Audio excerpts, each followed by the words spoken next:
What is up? I'm not in the frame. Get the fuck over. Hi, everybody. What is up, gamers? It is gaming week.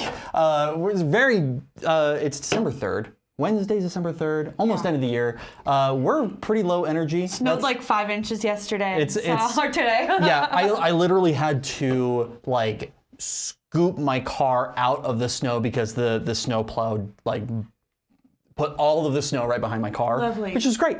But really excited to have you guys here today. I've got a great show for you. We're talking about, what are we talking about? Video games? We're talking about video games. We're talking about video games. Yep. It's the Game Awards this week, and there's just so much news. So welcome, gamers, to a non-gaming show. I think that's the cold open. I don't got anything else, Chris. You can roll that intro.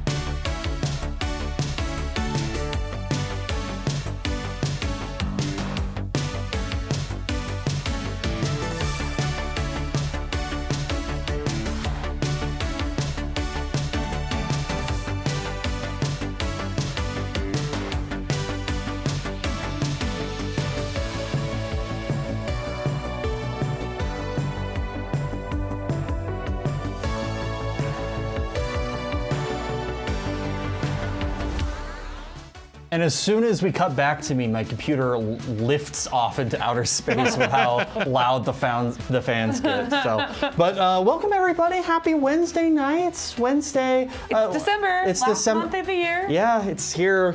How is everybody feeling? How was your Thanksgiving? Thanksgiving was last week. Holy Yeah. crap. Last week was Thanksgiving. My Thanksgiving was good. I think I missed the canned cranberry sauce. What? I missed How it. dare you? So I Wait, could've how did had you? some Wait, of hold both. on. How did you miss it? We didn't have any on the table. We had regular homemade cranberry sauce on the table, and it wasn't sweet enough. That's what I'm saying. That is what I'm saying about Right. cranberry sauce. You're right. Homemade cranberry sauce is most of the time because cranberries are so tart. They take so much sugar. It takes so much sugar to get right. So, you're go right. and watch last week's episode to understand my hate for cranberry sauce. But yeah, it's surprising because all it takes is going to the store and buying a can of it. That's like $2.09. I've had a can in my fridge since last year that I've been just pining over. I sent you guys a sticker. I don't know if that could be pulled up. It was an image that was sent over to me. You know that you can eat cranberry sauce all year, and you can also buy it all year. You don't have to just keep it in your fridge and pine after it. This is true, but like it's if I were to eat it like every day, it wouldn't be the same. It loses its special. Exactly. But I found this. It was sent to me. I didn't find it, but it was this gentleman who had cranberry gelatin strapped to both of his eyes. So 2 cans of cranberry here and one coming out of his mouth. Did he have him coming out of his ears too? I don't remember. I hope not. Cranberry cans from every orifice. I know that cranberry juice helps with UTIs, but I feel like if you get cranberry juice in your ear, you're going to cause a different kind of infection. That's probably true. Yeah. How was your Thanksgiving, Chris? Fairly good. We did the whole basically all of the Thanksgiving foods in one. So we made a crock pot dish that had turkey and mashed potatoes and stuffing, and we get these like garlic pepper tenderloins, turkey tenderloins from the store. Ooh. Fantastic. Hell yeah. Sounds really good. Great way to make turkey if you're not having to cook for a bunch of people. So. But very low key. It was good. You know, it was turkey and movies and shopping. Nice. Hell yeah, dude. We cooked for the family. It was pretty low key, which was really nice. However, I did learn something absolutely horrendous about the UK Ooh. in regards to Thanksgiving foods. Canned whipped cream. We all know it. We all love it. Mm-hmm. Do you guys know what they call it in the UK? It's called squirty topping or squirty cream. Yep, I was gonna say it's also squirty cream. Uh, And their mind does not immediately go to the gutter. Like, they're just like, oh, let me go get some squirty cream.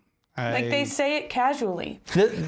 Casually. I feel like they do it on purpose because they're the England specifically hasn't, taken over any countries lately, right? So now they have to get horny with everything. You got spotted dick, you've got squirty cream. I bet you. Wait, isn't spotted dick Australian? Is it? I thought it was I think it's British. I mean, like, Okay. it's same British thing. are known for their bad food. Yeah. I mean, It's British, yeah. right, exactly. Beans on toast. Yeah. Beans on toast, I'm sorry, is gross. Eating Thank beans in the you. morning for breakfast is... I don't get it. I don't get it. And I like beans. I like beans just fine. And they're like just not like tomato that. beans. I know. I never understood the appeal of the English breakfast. Yeah. Yeah, watching the English takeaway videos, if you've ever watched the TikTok English takeaway videos, it's grim. Yeah. And that's just because it's grim. Yeah. I've been watching a lot of British people eating American Thanksgiving food for the first time and seeing them like eat collard greens and being like, oh, what? is beautiful Vegetables entertainment. have flavor, oh my God. Oh, incredible. So yeah, if you ever call it squirty cream to my face, I will throat chop you. So enjoy that. Another thing coming. I went and saw. What's the weirdest, not sexualized but sexualized food you've seen? Call 888-853-VIBE. Also, welcome to people on TikTok. We are streaming on TikTok for the first time. We love you, TikTok. I got access on TikTok. So it's really exciting. We love you, TikTok. We love you, TikTok. Only if you love us back. I posted the videos of me in the Hatsune Miku costume from Halloween. Yeah. Nice. And yeah, they're fun. There's a few more that I hadn't posted. I have one for you, where you were showing off Matilda's costume. Yeah. So I've got a video for you for that, so you can post yours. But yeah, I'm super excited. TikTok, welcome. Or fuck off. Yeah, whatever you want to do. I don't give a shit. I don't look at the comments while I'm doing Whatever the it show. is. I just talk to myself. I don't care. I went and saw Robbie Hoffman this past weekend. Who the hell is Robbie Hoffman? You don't know who Robbie Hoffman is? Robbie Hoffman is an amazing lesbian originally from New York City. Currently married to Gabby Windy from The Bachelor. She is a hilarious comedian. She has a new special coming out on the 14th, and she makes everything about sex. But also, she's like an old Jewish man trapped in a young Jewish lesbian's body. We've all been there. Mm-hmm. We all have that happen to us, especially during the holiday season. Yeah. Totally. How was it? It was so funny. She was so funny, and it was a very gay show, which I liked. She came out, and she's like, hey, look at this faggot. And she just like... Whoa. But We're on TikTok, and if I get banned on TikTok right now, Nora, from my personal account, you are kicked off this show. You want to hear the other joke? We need to watch out for slurs, dude. Okay, so my goal is just to get everybody to watch the Netflix documentary, comedy show on the 14th. So my TikTok account is gone. You're gone. You're done. It's gonna disappear here. Yeah, I'm so sorry. It's just gonna evaporate. Just watch your slurs, dog. That hasn't happened on this show. I am so sorry. Anyway, it's a joke. Exactly, it's a joke. Check out Robbie Hoffman. She's hilarious. She's so funny. And she's just, I think she's great. So yeah, and her special comes out it looks like December 14th. The 14th. So very, very soon. Yeah, and it's directed by John Mulaney, which is kind of wacky. Oh, hell yeah. Yeah. Very cool. Yeah, and she was asked by Fallon to do like 5 minutes, and he goes, "Can you do a clean 5 minutes?" And she goes, "Yeah, I'll talk to you later." That's funny. So that's what we're getting there. But she married Gabby Windy, and so just some good lesbian vibes. It was good. I have a love-hate relationship with queer comics because Ooh, do tell. Here's the thing. Mm-hmm.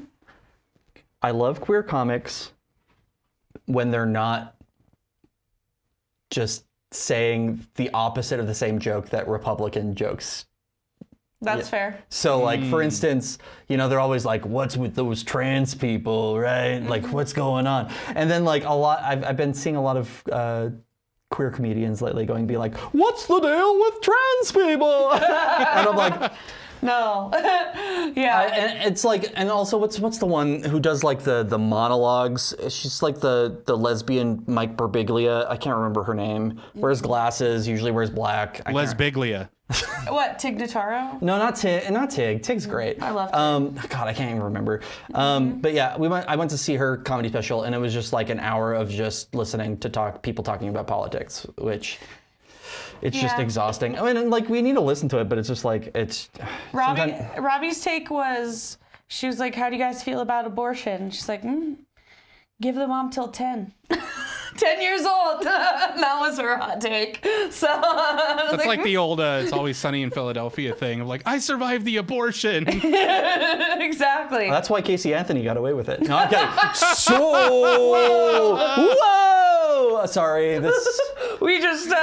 If you're going to say the F slur, I'm going to go hard. Thank you. Because... Do it, thank you. Man. What is there to lose now? So I think we should move on from this. because we're gonna get ourselves in trouble. They're think so. they're really regretting approving you for TikTok streaming, Charles. Yeah, we'll see if. Reason I didn't request it on my live. So I think we should just jump into some killer stuff that we found around the net. Why is there no sound? Around the net! Watashi wa around the net! I am around the net is what I just said. Yep. Yeah. That's pretty good. Yeah. I like that. Thank you. It's my limited Japanese that I learned for a work trip that fell through. Oh, well. It's fine. It's fine. You can use it for your live show. Someday. Yeah, when we did the Hatsune Miku outfit, I was just saying random things in Japanese, and you guys didn't even realize that I was saying things. And the clips are great. Good. Because you guys are like, I don't know what he's even saying, which is true half the time anyways. I know Spanish. I know Spanish pretty well, but any other language, sorry. I barely know English, so Yeah. I really have no ability language-wise. A lot of this today is about video games, because there's a lot of news about video games right now. So I think this first one is this, like, it's video game related. Mm-hmm. An obelisk has appeared in the desert. I wouldn't say like an obelisk. It's more like a hell gate of some sort. Chris, do you want to pull that up, or do you want me to pull it up? I got it. So yeah, so there is a statue in the desert right now that glows in the middle of the night near the Joshua Tree.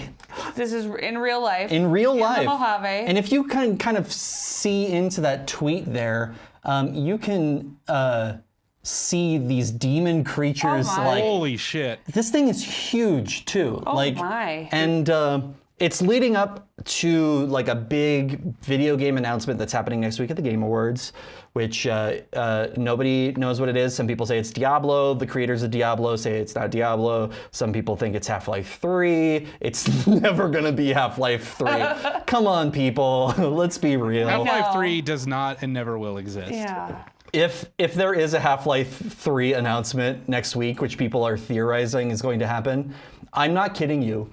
I will eat my hat on a live stream. And you both know me. Yeah.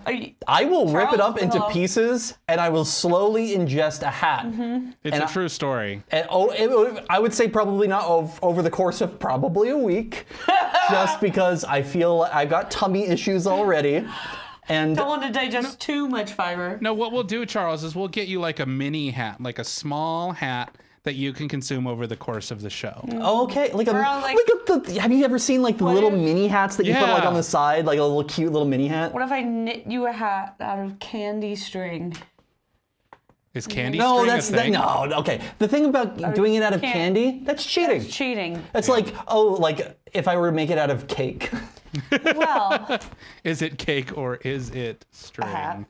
hat. Okay, so There's a fucking crocodile in there. who's Geoff Keighly?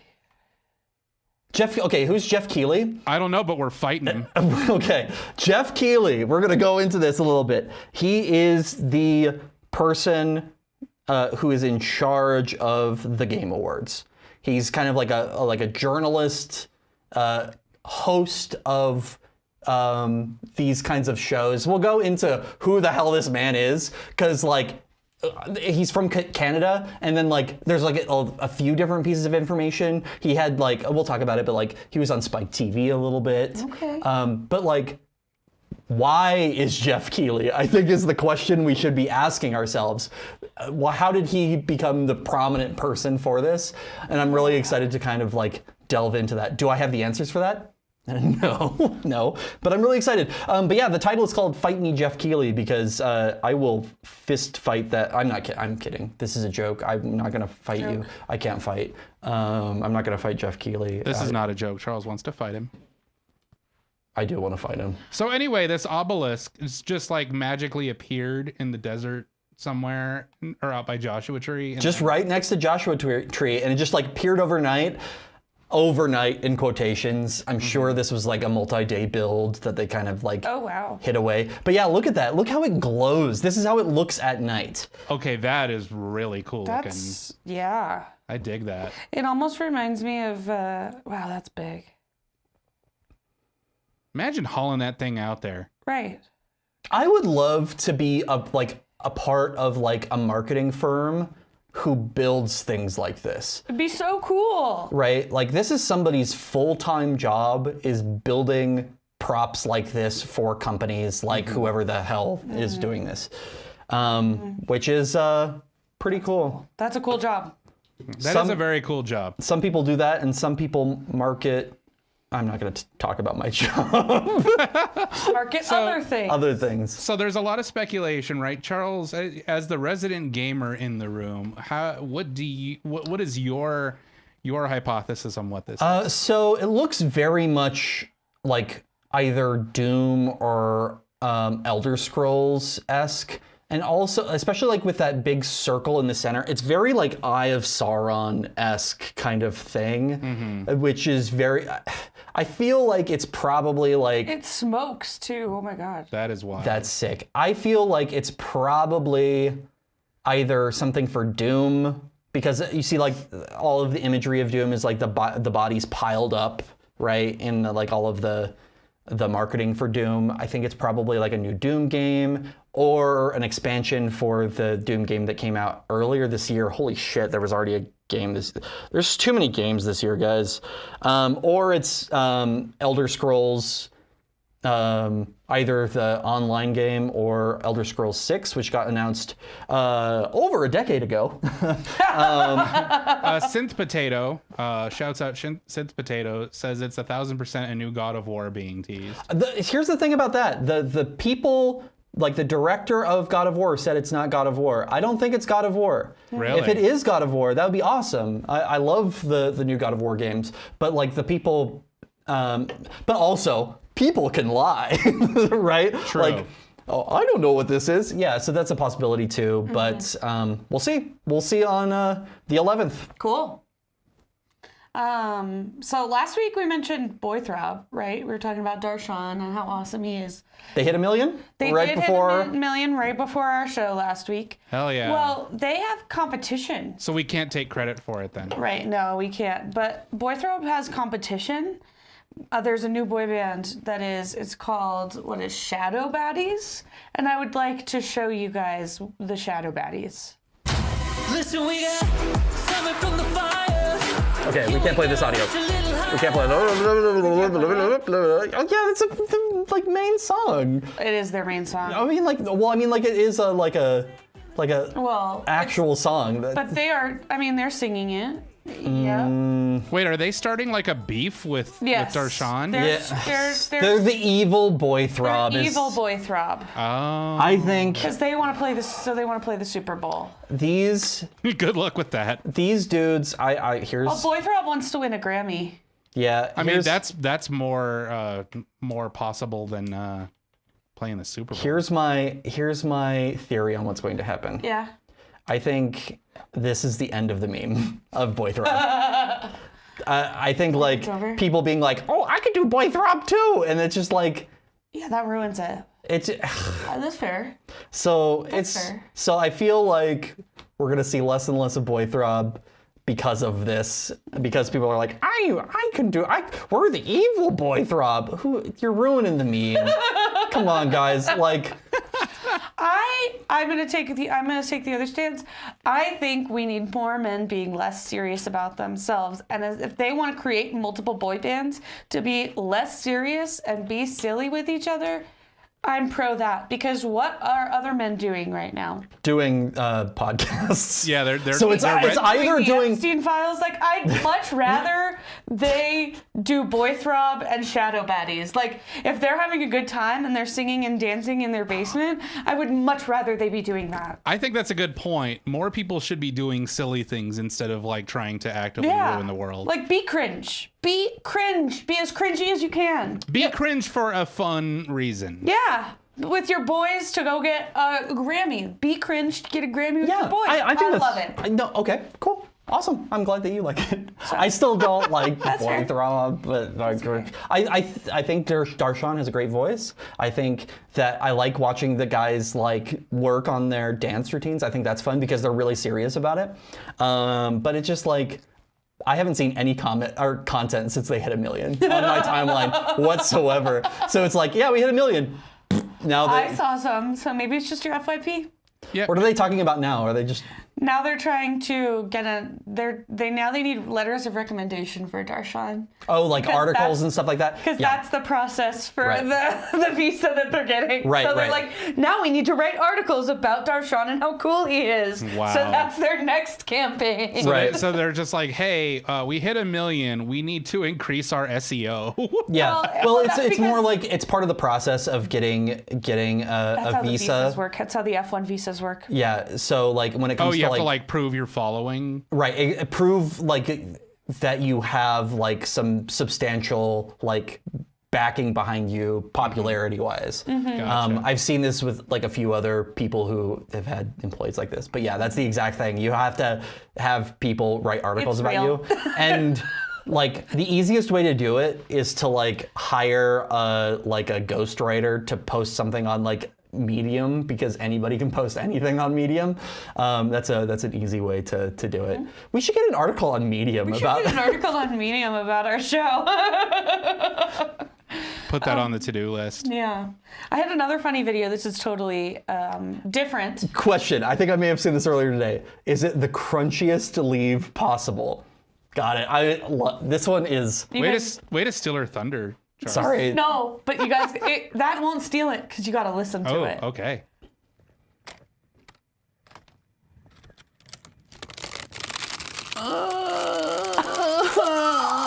Oh so my good. God. Oh. That was. Yeah, and in the I'm comments, so sorry that you guys also heard me grown.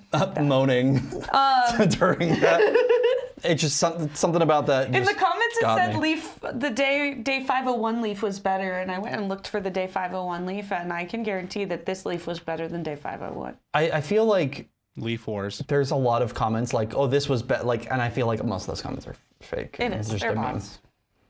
But You it know- was the search. I had to investigate, you know? I had Yeah. to investigate fully It and is- make sure I didn't miss any of the best crunchy leaves. It is kind of sad that we've gotten to the point where there are leaf bots. Yeah.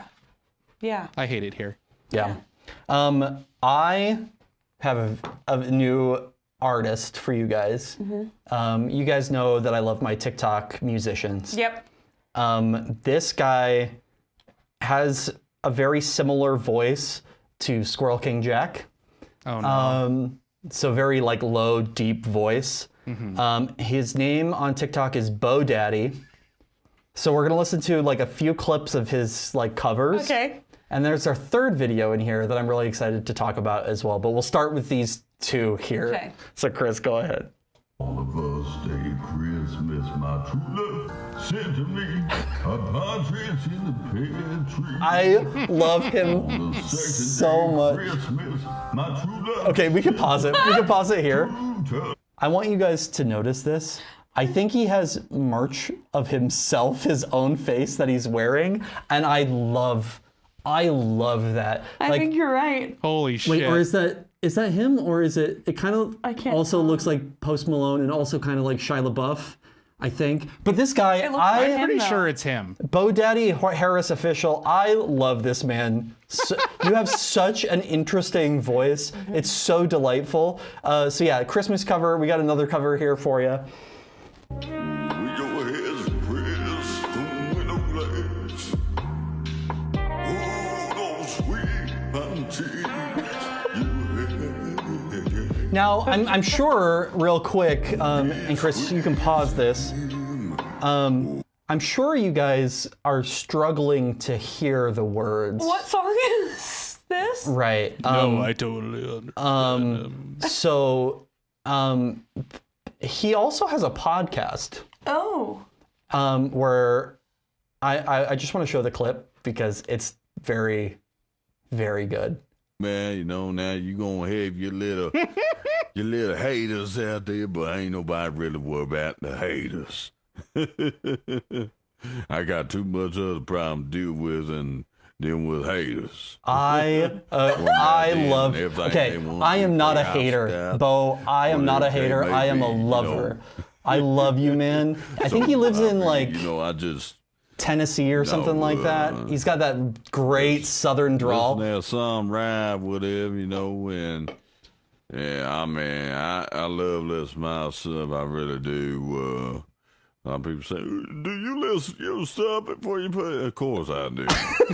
now you go back to the older stuff where I kind of sound like more like a frog, whatever. You know, everybody grows. Everybody grows. I love this. Better what I'm doing. My brain is like, it's hurting a little bit from trying to translate, to trying to understand the dialect of English that he was speaking. But you know when I say like he has a very like Squirrel King Jack kind of Yes, he like does. that very like purposefully deep voice, like everybody's me, Squirrel King Jack. You know what though? Controversial opinion. I prefer him to Squirrel King Jack.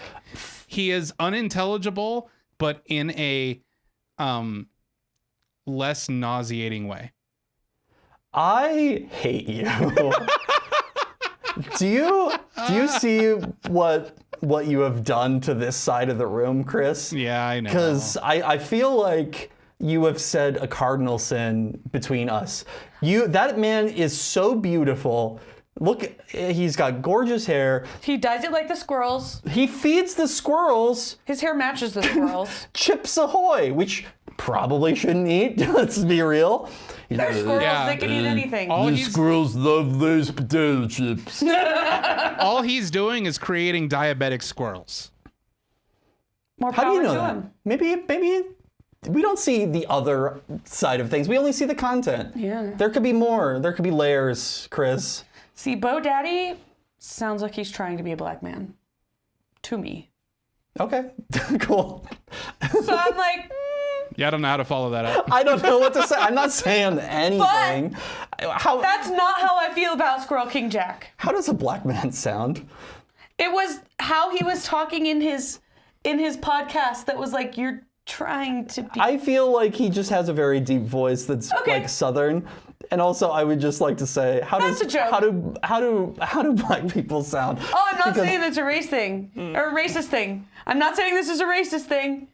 If anything, we should move on because I'm gonna say stuff that I don't want on. I don't want you talking at all. This is on So my. our sponsors. We don't have. Chris, can you please mute us while I yell at Nora for the next 2 minutes while you talk about sponsors? Absolutely. Call the And sponsors, during call that the time, you sponsors, can yeah. also fix your mic. My mic? Yeah, you're scratchy. My mic? Oh, my Charles mic is so scratchy. Charles is okay, scratchy. mute That's me. okay though. Not me. Okay. No. Yeah, Good. we're talking sponsors, y'all. Let's see. Let's cut over to me. There I am. Guys, we are sponsoring an event called No Surprises, a Midwest Showcase. This is an event that's taking place this Saturday, December 6th, starting at 5 p.m. in Kansas City, Missouri at the Warehouse on Broadway. We're having several different bands play. There's going to be different events. There's a clown. There's going to be stand-up. Our own Corbin David Albaugh is going to be there. I am going to be there. But if you can't be there, like for instance, if you don't live in Kansas City or don't want to drive there because the weather is terrible, we have a solution for you. Loudspeaker is streaming this event live on our Loudspeaker One radio station at loudspeaker.org in its entirety live on Saturday. So if you can't be there starting at 5 p.m.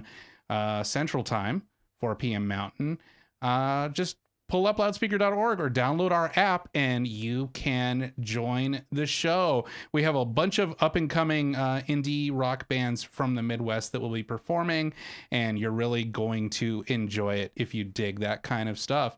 And if you can't make it live even to the website, then guess what? We will have it streaming starting Sunday morning, available for people to check out on demand as well.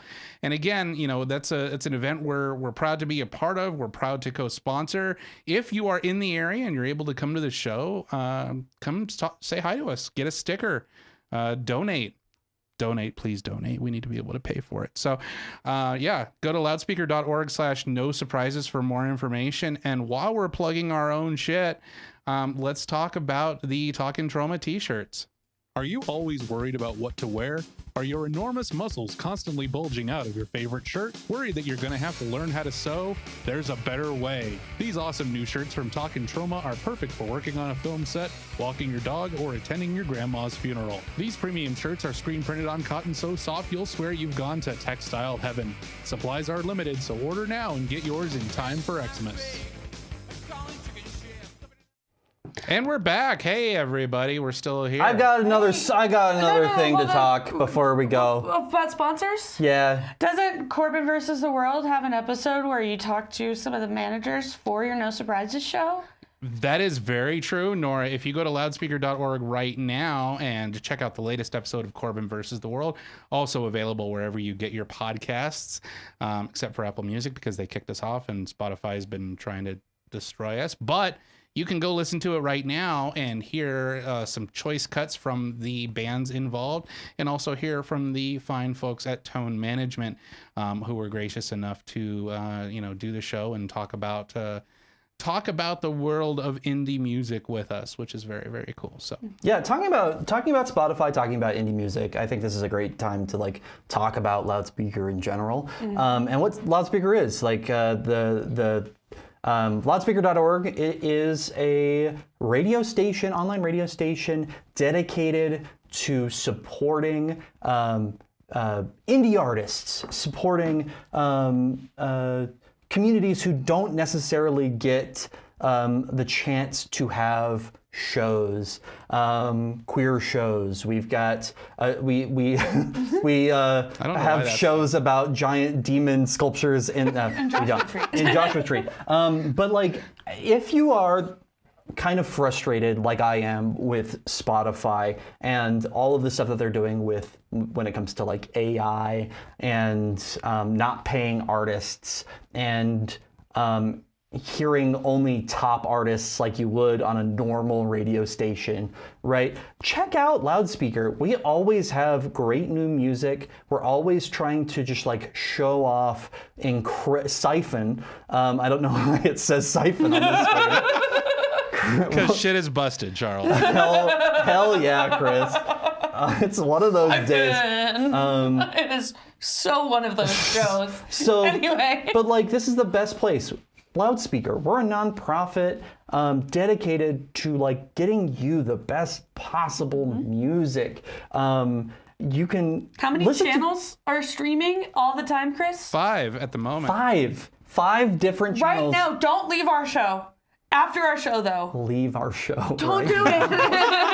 Do it. And the artists Cowards. get paid. I bet you won't. For how many cowards. listens? Right? Yeah, exactly. So yeah, like Spotify doesn't pay their artists. We pay for every single play that we do. So we pay for artists for their rights, regardless of how big or small of a creator they are. They get paid for us having music on our streams, which is just something that like Spotify can't really say that they do anymore. It's harder to find these days. It's a lot harder to find, and that's why we built this station and this community around the idea of people over algorithms, of curated choices over something that's just driven by a computer trying to decide what it thinks you will enjoy based on what you've listened before. That's not music discovery. That's not even enjoying music. That's just noise.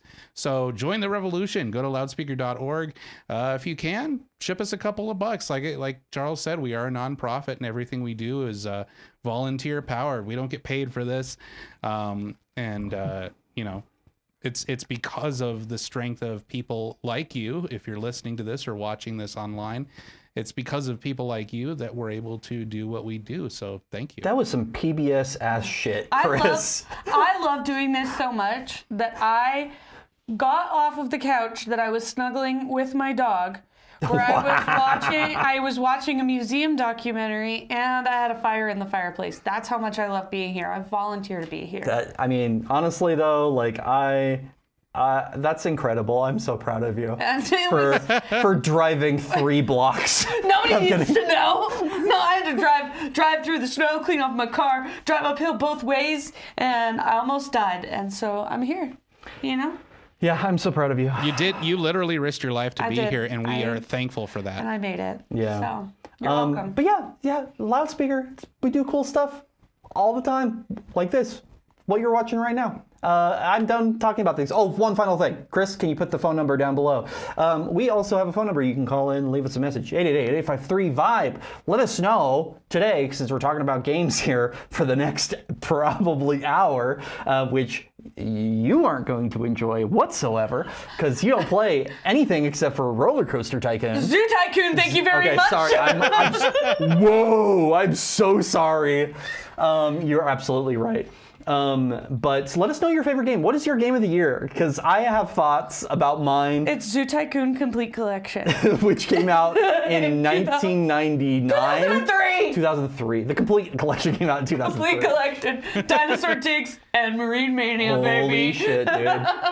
Amazing. So there is a esport happening right now. Right this moment. That I have been following for years at this point. Did I tell you guys about this beforehand? How long has it been going? We talked about it when we first started talking about doing the show, like what sort of topics we would cover. And I think this was one of the first things you pitched. Yeah, so it's in Vegas happening literally right now. Chris, don't cut to it just yet. But it is the Excel World Championships. People go to Vegas to compete in how well they can use Microsoft Excel. Are there spectators? I believe there are. I think it's called the HyperX, if I'm not mistaken. It's like the actual esports arena in Vegas that has been built For esports? For esports, very specifically. 2011 was the first one, it looks like. But yeah, this is the Excel World Championships. What I love about this too, this website, they're like, hey, do you think you're good at Excel? Here are some, like, down at the bottom, here are some, like, tests that you can take to, like, see if you would be, like, potentially good at, like, doing this. I need to tell my dad about this. Train for free before competing. Sponsors. This is not even hosted by Microsoft. Right. This is sponsored by Microsoft. Right. So it's happening right now in Vegas. Chris, can you cut to the live stream real quick, see what's going on? Yeah, believe it, this is happening right now. Right no, this is not a joke. Yeah, this is occurring right now. I don't think we're live. I think actually that looks live. No, this is the team one. The actual championships is happening right now, unless it's over. Go to live. You have to scroll up to the top. Right. Go to live. They yeah. Split it up. Championship finals right now. Wait, it happens in 10.5 minutes. Okay. Oh my God. I love that they have a championship belt that's like WWE style. Yeah. Right. It's amazing. Yeah, it's absolutely incredible. I've been watching it for the last couple days, and the theme song for this one is the live one, yeah. Yeah, have I made you guys listen to the Microsoft Excel theme song? Mm-hmm. I think I remember. You should. Chris, can you play it real quick? Yeah. I know I had it as an audio track. If we need to cut to like a video, I can send you the link. It sounds like it was done by like Dragon Force or something. It's so intense, and I bet it speeds up. Everyone seems to know the score. I love this. They've seen Andrew do it all before. Who's Andrew? He's like Andrew. We saw Andrew do it all before. Right? He's like some Excel He must have badass. been like the first winner or something. Right. Tim is here to even the score. It's the Excel World Championship. I don't even want to like talk over it. It's just a vibe. I do wonder, now that I listened to it last year, kind of gives a little AI vibes to it. Just a little bit. I mean, just a little bit. No. The lyrics single might time be AI. What? The lyrics might be AI. Yeah, I feel like there's something, but I'm not going to say that it is AI generated, especially since it was like last year, and like music generation last year wasn't that great. Mm-hmm. But yeah, it's delightful, and it's it's actually interesting to watch because what they do is they set up like puzzles for people to solve. One of the ones that they did earlier today was like, hey, if you solve this spreadsheet, it's going to turn into a famous painting, right? And to get points, you have to list what the name of the painting is, like if you want extra bonus points, what year the painting was made, right? So it's not only just Excel, it's like actually like Nerd championship. I love it. I love like it. a good nerd championship. Should we just, since it starts in 8 minutes, should we just cast the finals Oh my God. and do our own commentary? Hi, folks, and welcome to the Excel World Championships. I'm your host, Charles Joseph Keighly, and with me we got Nora Rudnick right over here. Nora, how are you doing today? I'm a little tired, but I can watch some Excel. How are you enjoying Vegas so far this year? I'm glad they fixed that water main, because otherwise we'd be in a real poop hotel situation. I don't want to be those people in the Venetian. That poop hotel situation sounds like a shit show. Anyways, folks, we're so excited to show you I can't do this anymore. I'm sorry. That's all we got. That's all I got right now. But once it starts, their think announcers, of the possibilities. Their announcers are actually really good, though. Like, it's surprising how well informed they are about Excel and how good they are on camera, which I feel is like very few people can do both. Yeah, it's like when we were watching the window tinting championships, and they were the announcers were so knowledgeable about window tinting. It just blows my mind a little. I don't know how people know. I mean, I know a lot of stuff about other stuff. I mean, I think that part of the goal of this show now should just be to look for the most obscure world championships possible And make sure they have good announcers. and make sure they have good announcers and share them with the world. Okay, Yeah. Yeah. I'm in. We should just find random live streams and just become their announcers. Well, there is a sign spinning championship, so we got to keep an eye out for that one. There is a Twitch channel that I watch sometimes. He does his own commentary of live sumo wrestling events from Japan. Who does this? I don't remember his name off the top of my head. It's in my Twitch subscriptions, but we'll find it and we'll put it on a future show. That'd be awesome. I love that stuff. There's a clip actually, Chris, of the quarterfinals. It should pull to the actual time code. I think that was what you were playing. You can listen in a little bit too. We could play a little bit of the audio from the quarterfinals. Okay, 1 second. It's legitimately great. Oh, hold on. We don't have audio. So this is an Excel. Have you ever seen Excel? Oh, there we go. It's the Hail Mary of XL Esports. Hallelujah. I mean, Maybe it's time for that. 30 seconds. This is a bold strategy. A level 7 ran between from numbers that might be anywhere from 0 to 1 million. And I tell you, 20 seconds has been We're great. with you. It's a bold move. I hope it pays off. Do it. Get a lottery ticket tonight. Yeah. Dang.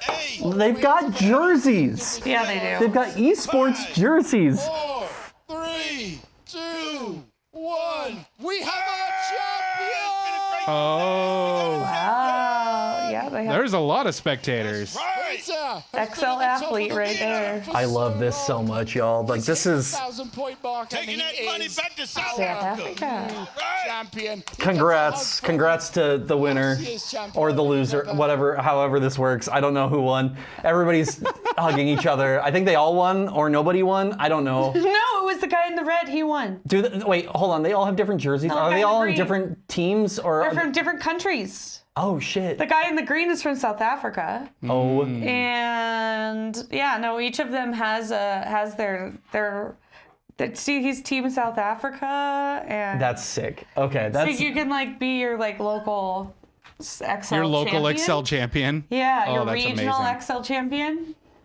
That's kind of cool. That's that so is something that you should add on LinkedIn. Right? Regional XL champion. I think yeah. mine still says professional Tetris player. There you go.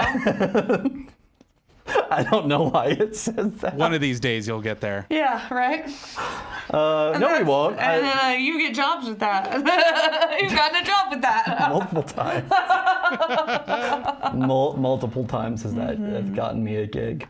So I'm really excited to talk to you guys about the Game Awards. Our friend Mandy in the chat is saying I'm too pretty for Excel. We use Google spreadsheets in this house. Yeah. Or Google Sheets, yeah.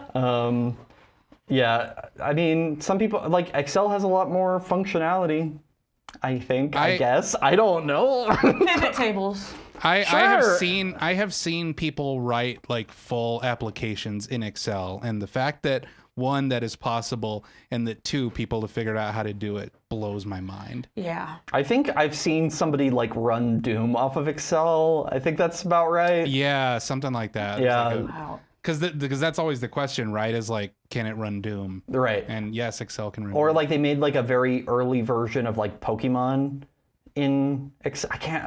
I haven't seen that one, but that's fun. Yeah, I know they've done it in Minecraft, but I don't remember if they did it in Excel or not. That would be interesting to look up. So the Game Awards. How many games have you guys played this year?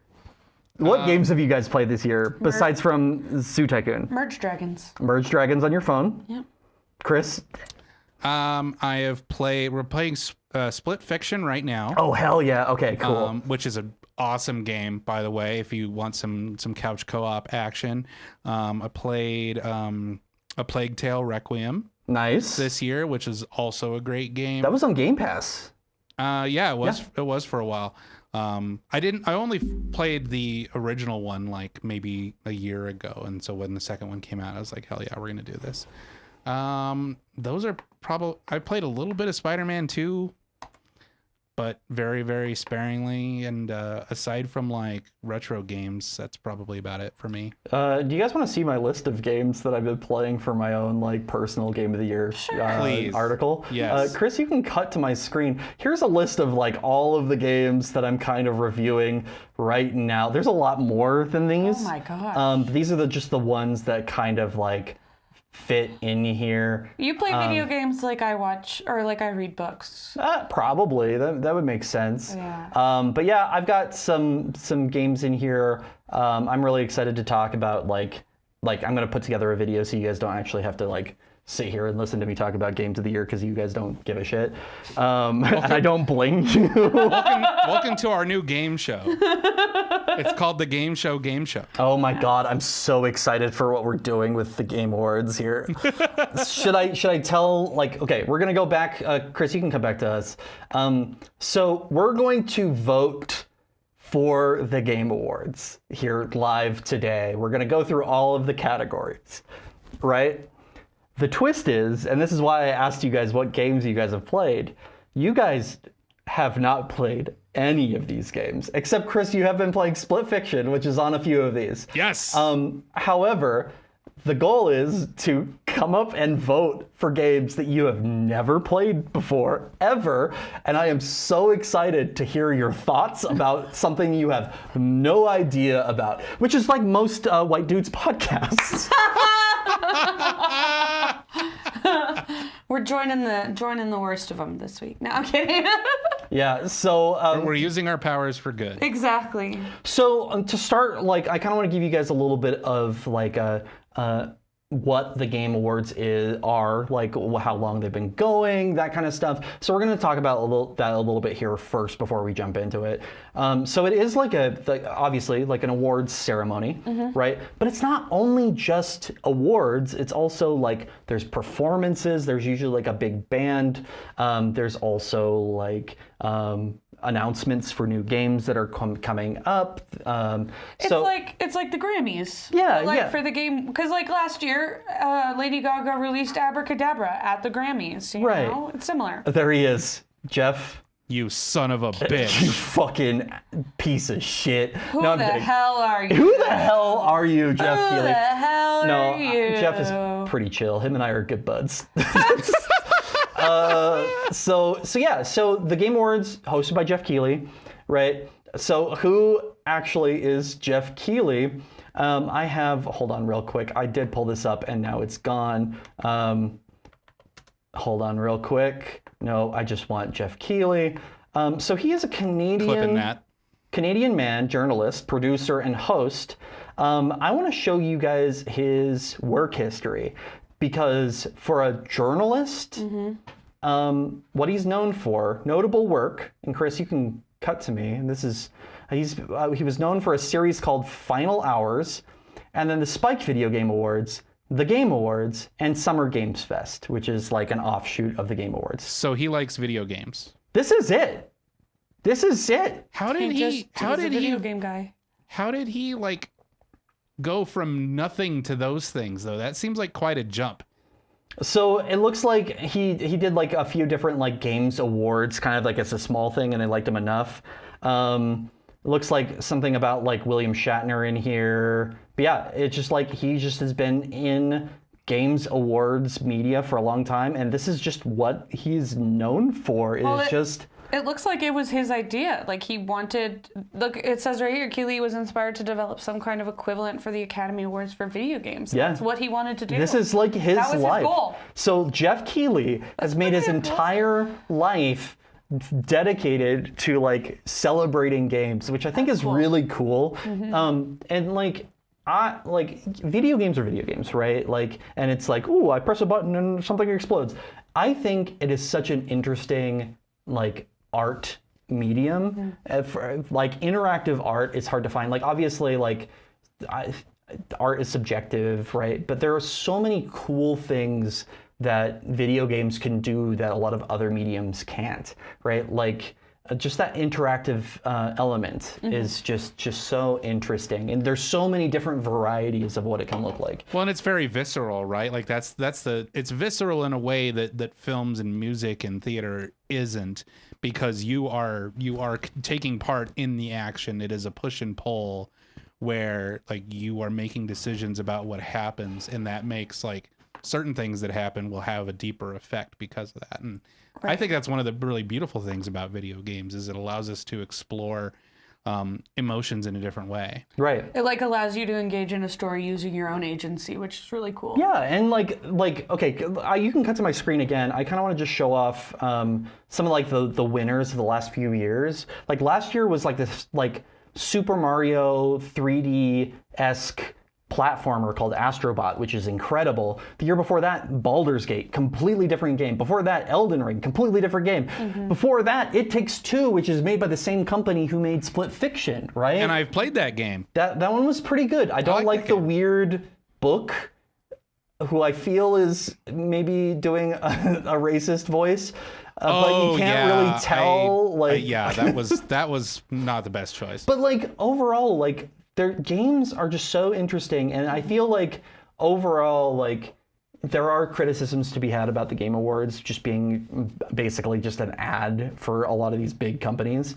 But like, no more so, I think, than any award show. Right. Exactly. Like the Academy Awards, like how do you think they get the money to pay for that? It's all the studios, right? It's the studios like putting up ads for that stuff. So yes, it's to celebrate those things, but it also is a promotional vehicle. But that one doesn't necessarily invalidate the other, I don't think. Right. Like the whole reason that, you know, the Academy Awards, like people win Academy Awards is because it's a good story. Like that's, you know, and that's like part of it. It's like part of the story that is being told to advertise the, you know, to promote the information. Right.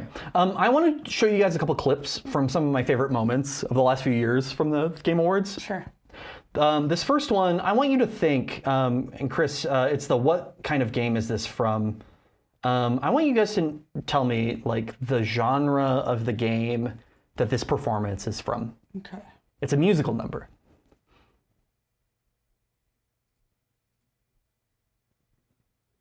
Oh. Oh, they're Well, the music is terrible.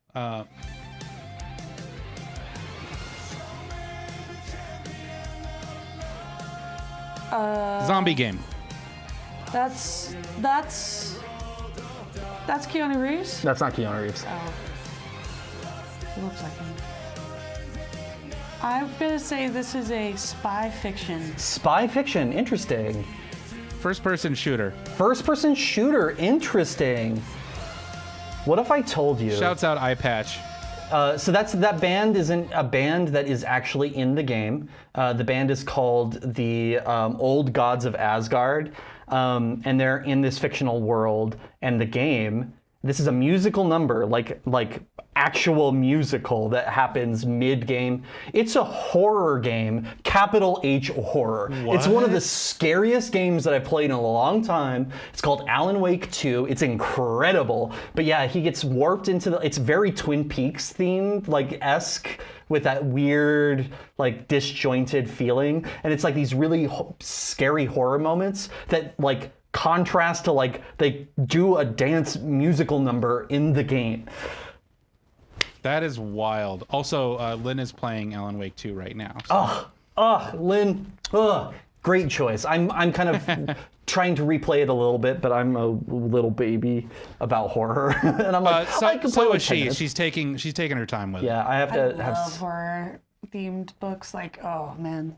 Yeah, so I love that whole world, Alan Wake, and the it's also connected to this game called Control. All of it is very Lynchian, I think is like the best way to put it. And Chris, I think like if I were to recommend you a game, that series of like Control and Alan Wake 2, like throw it on story mode so you don't have to worry about like the actual gameplay, just like get through it. Just experience it because it's like great storytelling too. Like it's like especially I just want you to play Control. It's on Game Pass.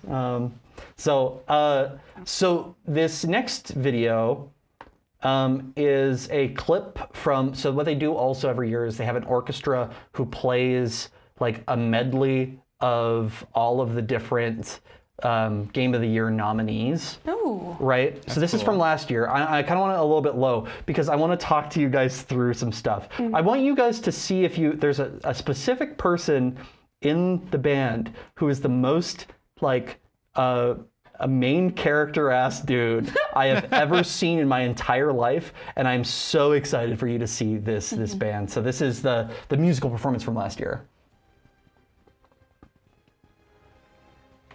So just watch. Okay, so I'll kind of spoil it. It's the guy in the far right front row, right? They'll cut to him a lot. Don't worry about it. But you can just see him just like jamming away already. There he is. Holy Space shit. flute? Hell yeah. Him Hell and his yeah. bass flute. Oh, Oh wow, he's really hamming it up. yeah. His bass So flute. he is such a character. And every single time they cut to him, I don't want to spoil it, but for the most part, he has a completely different instrument. What? I'm not kidding. I'm not kidding He you. just put one down. There he is. Another instrument. Yeah, There he goes. and now he's got some kind of. Hell yeah. This guy, look at him go. Hell yeah, dude. And I'm not even like, I don't even care about Elden Ring in the background right now. He's just some kind I of. will say there is some Another instrument. Balatro, really? Balatro was up for Game of the Year, and that game, ugh. I will say there is some absolutely beautiful video game music out there. It's some of the best scores you'll hear This from video year, games. look at him Holy go. shit. Look at him go. This year, the music from the Game of the Year contenders for music this year is incredible. I hope he's playing in the show this year. I think he's there I think he's part of it. He actually lives there. Another instrument. Yep. So this is Astrobot music. So I love something that's coming up, and I don't want to spoil it with him. God, I love. Yeah, right. We have our normal violinists over here, and then there's just the woodwinds guy. I would recommend you guys actually listen to this thing, because like the synth in this is insane, and it's so good. Really good. Oh look, he has a whole different instrument now. He's like, I get 4 Look paychecks at this his way. little trumpet. Holy crap. It gets even better. Pretty soon, like each year, the orchestra is just going to get smaller and smaller until it's just that guy. Just that guy just tooting away. Yeah. I love that guy's like clear trumpet. That was cool. Pretty sick. Yeah. These drummers are sick too. Also, shout out to that dude's beard. Okay, Yeah. he's pulling out another instrument. Now, what if I told you that has an he has oboe. 2 instruments this time. He has a piccolo and what's that? A bass, like a bassoon. I have no Bass- idea at this Bass point. oboe. I love this He's man. just woodwind king. Yeah. That's incredible. yeah. He's flinging it around. Oh my god. He's slanging that thing The amount- around. That man also. Look at him plays- go! That man also plays jazz. Yes. Yes. He also plays jazz because God. that's what you look like when you play jazz. Yeah. Is you got movement in there. Last year at the show, I think Al Pacino was like also like had some speaking roles. Harrison Ford was trashed last year, which is just it was great. That's awesome. That was cool. Yeah, That so was super cool. it's legitimately like interesting to watch. It's like it is definitely the production value is on par with the other award shows that exist in America. Like it is on par with the Tonys. It is on par. I think it's with, above. like- Do you want to know why? Why? Because the Muppets are there. okay, Every yeah. year. At the Muppets, Game Awards? Yeah. Okay. I think last year they had the Statler and Waldorf just making fun of Geoff Keighly the entire Love. show. Mwah, So beautiful. good. Fuck you, Geoff Keighley. Anyway, So, Yeah. Who even are you? I've never met you, but I hate you. Who are you? okay. So, yeah, I think that's like good background information about like what we're going to go through. Mm-hmm. I'll kind of run the actual. Guys, there are 427 people waiting to watch the semifinals of the Excel World Holy Championship. shit. I thought you were going to say 427 people watching right now. us. It's like, what did we do? What did we do? What did we do? Oh no, it's because you said the F I slur earlier. know.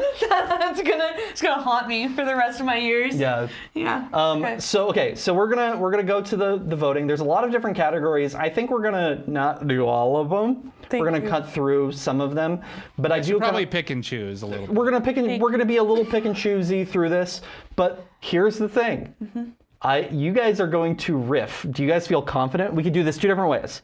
Number 1 is you guys can guess what I voted for if you don't feel like you can improv, or you can just make up shit about these games, have some fun, and I'll join in. Okay. And we can say some wild shit about these games that we will clip completely out of context and post on social media. I feel like the latter is the better choice. Sounds like a better option. Yeah. I'm so excited. I'm so excited for this.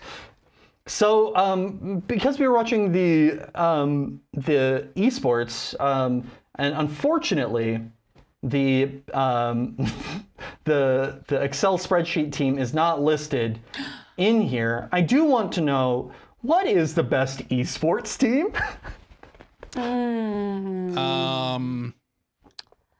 Well, you see that Counter-Strike team, they've been really working hard all year. Hold And on. they did what? What is Mobile Legends Bang Bang? I have no idea. I feel like there's a lot of games that are in like Asia, especially in China, that are like very, very popular. A lot of these teams are from like China and Korea a lot of the time, and they dominate in esports. And yeah, I have no idea what Mobile Legends Bang Bang is, but we can look that up. I mean, This looks like a boy band, honestly. they do look like a boy band. Is that a girl in the Counter-Strike team, Team Vitality? I don't know.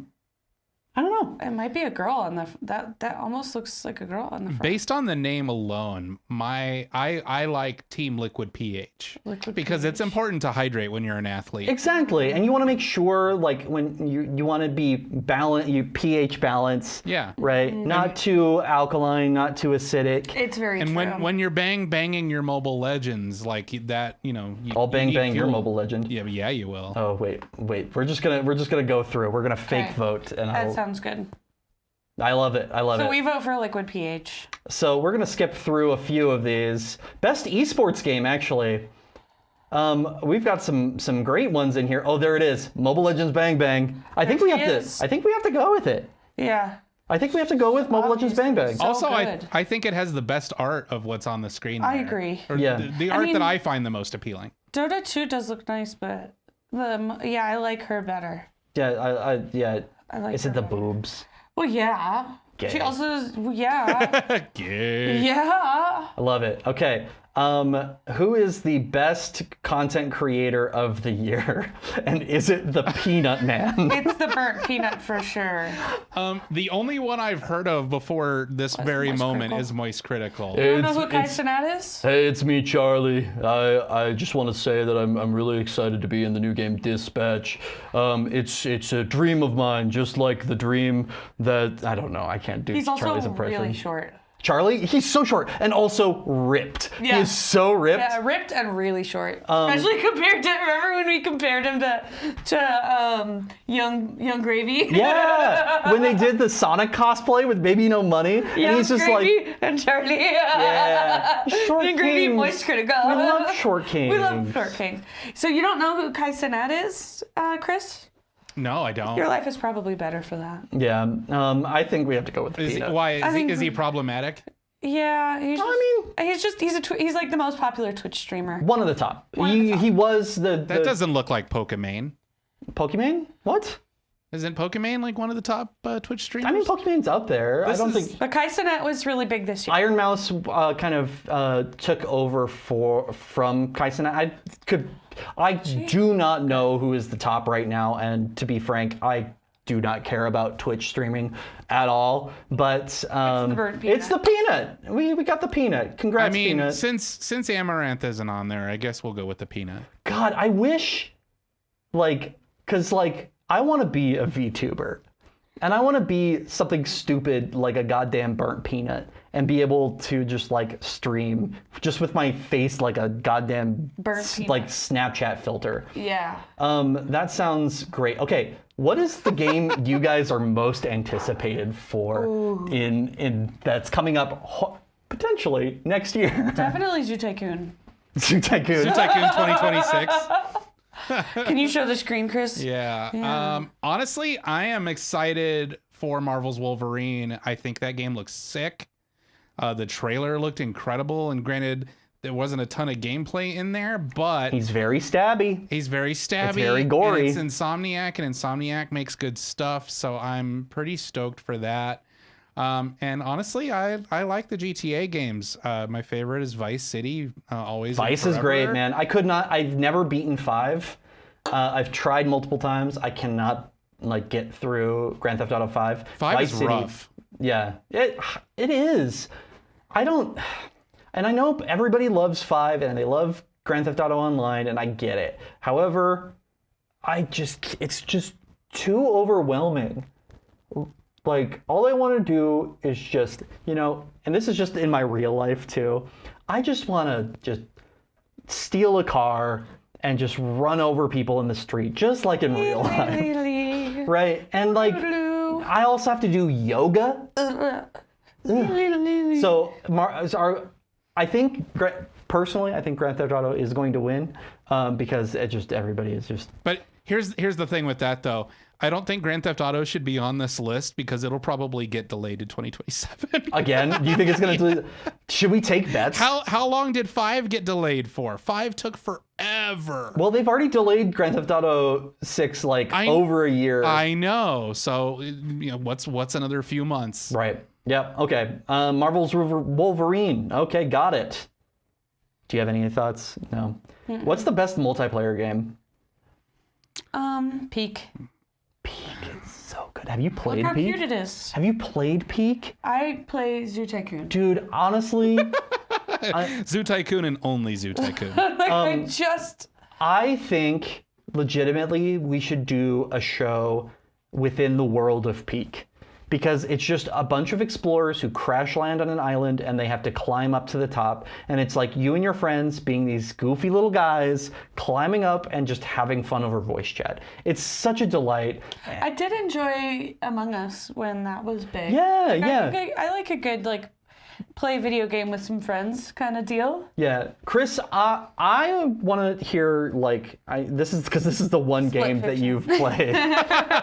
Split Fiction. I've heard that the writing is awful, but I would love to know your opinions because I tried playing it with my partner and we got through the first world and then we just dropped off immediately. But I would love to know your thoughts. Let me start with what I enjoy about it.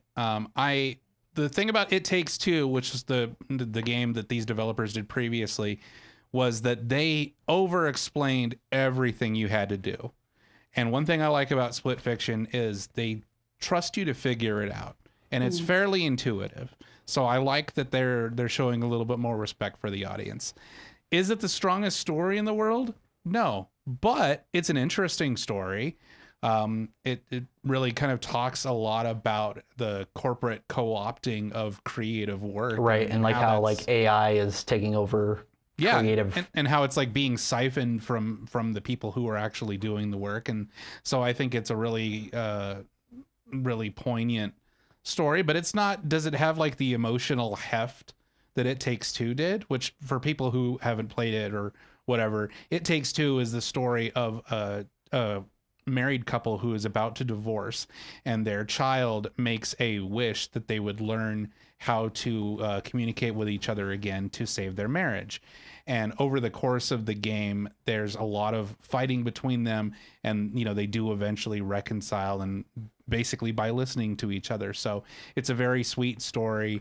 I would just like to put an asterisk to that, and this game has been out for a while, so I don't care about spoilers. The first half of that game, the husband and wife are monsters, and honestly, I think they should get divorced. Oh yeah, because their their plan to like because they're turned into toys, right? And they want to turn back. They're like, oh, the reason why we got turned into toys is because our daughter cried, right? Their whole goal for the first half of the game, more than half the game, is to make their child cry. Like, they do it. There's a scene that is the most like horrifying scene that I've played in a game like this, where you have to rip the limbs off of a stuffed animal elephant, and it's screaming in pain the whole time. I hate that. I did not enjoy that particular scene. That was kind of horrible. I felt like crying myself after we ripped apart that poor stuffed elephant. But that notwithstanding, like overall, it's a very enjoyable story. Split Fiction isn't as deep. It's more sci-fi style. It's more combat. It's more problem solving and fighting giant robots, which I enjoy. So yeah, story-wise, I don't think it's going to win any awards, but the visuals are fun. The tasks are fun. It's challenging enough. And the voice work is really good. Do you know what I really like about what Hazelight Studio does with that game? I know you don't give a shit, and we're going to move on. I promise you. I promise you we're going to move on from this. I'm really trying. You're like, I'm really trying. You're like, I was struggling before I even showed up today, and you guys are talking about video games. But the fact that like if you buy one, because it's a multiplayer game, and it's multiplayer online, but also local co-op, so you can play together sitting on the couch. But you can play online. If you play online, you don't have to buy a second copy of the game like all of these other games, right? That one, you buy it, and then you get like a friend's pass where you can just have your friend download it, and then they get the full game without having to pay for it. Nice. Why? Yeah. If you have a game that you make, if you have to play with other people, that should be like having a friend's pass would be really nice. All right. Yeah. What are we voting? I mean, Split Fiction is the only one I know anything about. I mean, I know the Battlefield games, but I've never played them. I've heard of Peak, but haven't played it. And I've heard of Elden Ring, but haven't played it. I didn't even know there was a Elden Ring Night Reigns. It's a co-op Elden Ring game that is also like a roguelike game, and the world shifts every single time you play around. And it's also like Fortnite, where there's like a battle royale storm that comes in. I don't understand it. Wait, guys. Breaking news. Is this breaking Baby No Money news, Chris? You wish. You used the breaking Baby No Money news. Is it actually Baby No Money news? No, it's not Baby No Money news. It's starting. The Excel World Championship Finals are starting. The semi-finalists are geared up to sort, slice, and subtotal their way to Excel glory. Yeah. Yes. Everybody, my name's Joey Snow. I don't care. Joey Snow? Is he a porn star? He sounds like a mobster from like a 50s movie. It's me. I mean, winning is the vibe tonight, and you too can be a winner when you scan the code. Oh, we're not gonna scan any. We're not ads. We're not giving any ads for XL. Get out of here! Get out of here! Who the hell do you think you are? And who the hell do they think we are? What's the best sports and racing game, guys? QR code tonight. Chris, I know you're controlling the screen, but we got so many categories to go through here. Yeah, that's true. I know we probably are going to talk about Mario Kart. Yeah. I want to tell you just a little thing. What if in Mario Kart, the normal Mario Kart that you would play, Hatsune Miku was in it, SpongeBob was in it, Minecraft Steve was in it. Isn't it just Fortnite at that point? Yeah, that's actually Sonic Racing Cross Worlds, where you could play as Hatsune Miku on a hoverboard. Really? Yes, I'm serious. And okay, well then that gets my vote. Hell yeah, wins. Yep. All the other ones are lame. We can skip strategy. Also, I'm a big Sonic fan at heart, so I'll take Sonic all day long. Best family game. Family game. We Play. That one was always such a good one. Yeah, you know what? We Play fishing? was. Yeah, or We Sports. No, We Play. The one with the fishing, the one with the little trucks that you drive around, the one with the little duck How about this? game. Hear me out. The Wee Rabbids party game.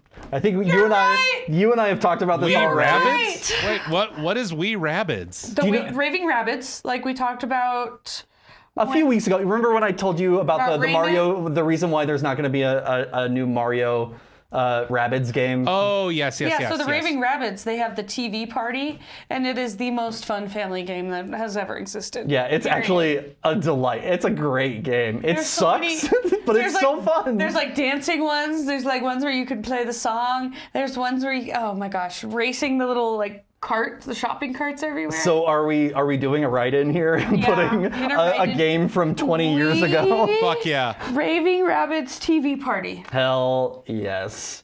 Okay, best fighting game. Okay, so I'll expose my bias. Huge Mortal Kombat fan, so I'm tempted to vote for Legacy Collection. Have you? However, okay, we pre-ordered it months ago and I don't have it yet. Oh, did you do a physical copy of it? Yes. Yeah, I actually ordered the Uber Weeb deluxe edition with the Goro controller holder. Oh, nice. That's so cute. I did that with the Teenage Mutant Ninja Turtles Shredder's Revenge. I thought about doing that with Shredder's Revenge to get the custom figures or whatever, but I ended up not. Do you know what it came with? It came with a coupon for a personal pan pizza from Pizza Hut. I do remember seeing that, yeah. I never used it because I was like, this is... For Teenage Mutant Ninja Turtles. You know, remember back in the 90s where they had... Well, you don't because you're a fucking child. No, I got them when I was in kindergarten in first grade. For reading books, I got personal-sized pizzas, but it ended in first grade. Yeah, so it was literally that same coupon, but just for this game that it got included. And Nora, the box was like a VHS. It was awesome. Nora, imagine a world. I'm going to set the stage for you. Imagine a world where you get that throughout your whole childhood. I know. Yeah. I think there's something to that, the generational gap of the people who were in school when all the technology changed, because I feel like that makes somebody more millennial or more Gen Z. My sisters had smart boards in their classrooms, and I remember the little projector thing that you turned the light on. Right. The transparency thing. Yeah, my sister who's 6 years younger than me doesn't remember those transparency things. So, anyway. I've heard, to be fair, I think I'm not going to say what I would vote for. What is 2XKO? The art looks cool. So, did you watch the Arcane on Netflix? No, but I've heard of it. Yeah, the League of Legends TV show. Okay. This is a fighting game based in that world. Okay. So it's all of the characters that you love. You've got your V, your Jinx, your I don't know any other characters. The Echo guy. That one that Baby No Money cosplayed. Yeah, here's the thing. Did someone say Baby No? I'm kidding. This is the game. I would say if you're queer, that's probably the game that you would vote for. That makes sense. Just from a cosplay perspective, I think that's probably it. But I'm gonna let you guys fight it out. I mean, if you want to go Mortal Kombat, go Mortal Kombat. You're too easy about this. I don't play video games. I know. Okay, this one I'm really excited for. The Outer Worlds 2 looks silly. I think I've heard of Outer Worlds, but And Avowed? none of the rest of these. Avowed, the art looks cool. That Claire art is super cool. Obscure also has really cool looking art too. Okay. Those are my top 3. So Avowed, art is Claire cool. Obscure, and Outer Worlds 2. Yeah. Let me tell you a little bit about these games. Yeah. Okay.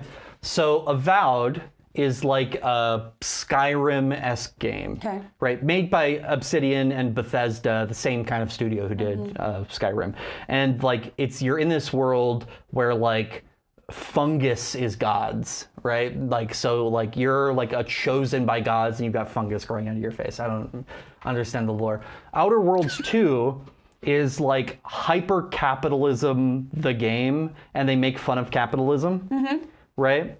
And it's same story as you can see down below. They're made by the same team. Yeah. This team put out 3 fucking games this year. Wow, That's a lot of work. It is a lot of work. Now I want to just say, Claire Obscure, Expedition 33, is the most French piece of media that you will ever experience.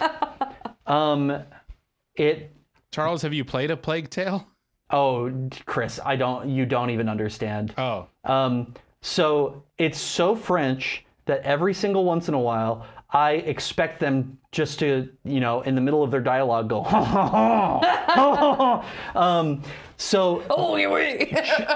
voice cast of Charlie Cox, the guy who played Daredevil, is a lead in that. You've got Andy Serkis is in it. Oh, nice. So, but I'll just leave it at that. It's about like this world where every year a clock ticks down and anybody who is that year dies, right? So Expedition 33 is like there's 33 years left. Anybody who's older than 33 is dead, right? So they're trying to solve why that's happening and so that, people don't die. And it's, I don't know, I'm just not going to say it. That sounds like a pretty interesting story. I spoiled this. I said too much. You like Claire Obscure Expedition 33. I mean, I'm cool voting for that one. Yeah. Hell, I love you both so much. Charles, we're here to make you happy. It's in my top 5. Cool. Best action adventure game. I think you guys would know. Obviously, Split Hollow Knight Fiction. Silk Song. Okay. Because you really liked that one. I liked that one. Not a bunch of people. Not a lot of liked that people liked it because it was Really? too hard. It was really hard. It was a very hard game. I beat it. People in my life didn't, and I got frustrated with them because I was like, how are you not good at this? And then I realized I'm autistic. And your special interest is video games. And I love pattern recognition, and that's like, I do want to put a couple other ones in here. Sure. Death Stranding 2 on the beach. Yeah. Have you guys seen any gameplay of this? I've seen a little bit, and I've heard amazing things about it. Norman Reedus is in this. I know, he's right there. Right? He plays the baby, right? No, so this is a man, right? Oh, a man. Who Okay. delivers packages like a Amazon delivery driver across Australia on foot with a baby in tow. And I'm going to pitch this to you. There is a mechanic in the game where if your baby is crying, you have to take your controller and like toss the baby up a little bit with the controller to make the baby happy. You can't shake the baby though. You probably can. Oh, you can. And the baby goes, "Ah!" But if you do a good job, the baby goes, Just like in real life. yeah, the baby will give you a thumbs up. Norman Reedus is from... Also, Rob Zombie. Guillermo del Toro is in it. What? Oh, not only Guillermo del Toro, but the director of... God, there's so many, like, small little... Cameos? Does Guillermo del Toro just like kind of like walk by and wave at you? No, he's a main character in the first game. What? And he plays like a secondary character in this one. Conan O'Brien is in the first game. What the fuck? Hold on real quick. Chris, I'm going to just... real quick, I'm also going to talk about Ghost of Yotei. Here's what I'm going to pitch about this. Erika Ishii. Are you guys familiar with Erika Ishii? No. She does a lot of like comedy stuff, a lot of Dungeons and Dragons stuff. She plays the lead character in this. Cool. You see this queer woman's bare butt in this game. Now that might get Nora playing. Yeah, exactly. Now I can play some video games. Oh, that sounds like... I mean, it looked like a really cool game to play. The Ghost of Yotei. Okay, Chris, are you ready for this? I'm ready. Not only do we have Norman Reedus, right? Not only do we have like, Troy Baker, who's in literally everything, Elle Fanning, Guillermo del Toro, George Miller. The director, George Miller, plays a character called Tarman, and he is the ship captain of the ship that you're kind of like traveling around in. So for those who don't know, George Miller is the crazy person who made all of the Mad Max films. Yes. Wow. Yes. So, okay. Cool. I'm just saying, like, I love Silksong. However, there are some killer contenders. I think Silksong was not your top contender for this one. I think it might be... I think it's Death Stranding 2. I mean, I'm always down for a game where you can shake a baby. Right? Death Stranding 2. Death Stranding 2? I think that's the one that you voted for. Actually, I still voted for Silksong. Oh, okay. Damn it, Charles. I just wanted to just show, like, there's some insane games this year. Right. Well, and if you don't speak up for Silksong, who will? Right. Hold on. Let's take a brief interlude. I have a question for Nora. You've mentioned a couple of times that you're not a video game person. What is it about video games that doesn't appeal to you? Just out of curiosity. I'd rather read books. Fair enough. That works. Yeah, and I mean, like, you are a gamer. You play phone games. I play phone games. You play Zoo Tycoon. I want to try to get you. I'm on my Zoo Tycoon. I'm on the Zoo Tycoon subreddit, and I want to get you into that zoo game that I was telling you about, where you can make an evil zoo, because I think you would love that game. So is that like a haunted zoo?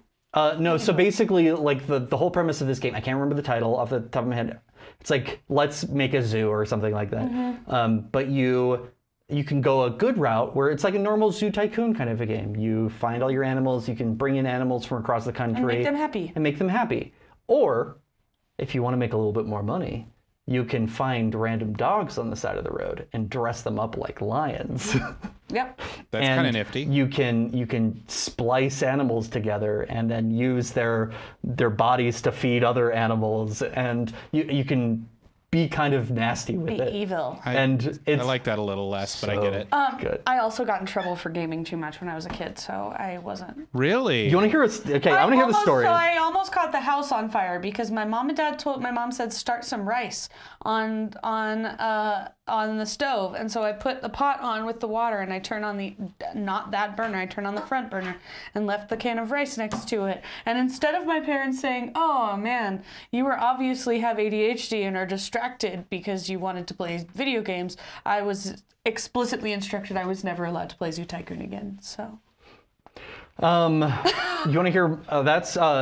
First off, I bought Zoo Tycoon and I played it in college. So burning rice is the whitest thing. It was the can. I know. Contextually, I get it. However, if somebody were to say I burned rice, I would automatically think that they were like. See, I try and say it. I almost burned the house down by turning the wrong burner on. That's a good one. I would. Seriously, I wish my parents would just have a little bit more empathy towards me. I was so obsessed with Pokemon when I was a kid that my parents had to take away my Game Boy all the time, and I would find it, right? And I would go hide in the dog kennel to play Pokemon Blue. Yeah. And gaming has regularly been an obsession of mine since I was a wee child. A wee chap. So a best action game. So for the best game in the action genre, focused primarily on combat. Hades 2 is really pretty. It is, okay. Do you guys want some background on some of these games? A little bit? I'll give you Nora, do you want Not really, but I think you should do it. Okay. That is truth in advertising. It should be left up to Chris. No, trust me. I'm gonna pitch these games to you. Okay. Okay. So I'll do Hades 2 last because I feel like that's gonna be the one that you choose very specifically for the things that I'm gonna say. Doom Dark Ages. Let's put the Doom guy back into medieval times, and let's just let him fight in castles. Okay. That sounds kind of fun. It is fun. I had a good time with it. Ninja Gaiden 4. What if ninjas were in a forest and also in a futuristic city? Ooh. Right? I like that. Okay. I like that. The Ninja Gaiden games were always ones I could never play as a child because they were so goddamn hard. Yeah. I've Even heard... like the NES ones were just ridiculously hard. I haven't gotten any better at them with age. So yeah. Did you play like the old class? Isn't NES games? Yeah, yeah. I played one and I immediately dropped off because I was like, I hate this. This is awful. Well, like back in the day, right? Like I got a Nintendo when I was, I think, 8 years old, but we couldn't afford many games. So we would rent games back at a time when that was a thing you could do, where you would go to a store and physically rent a cartridge for a couple of days.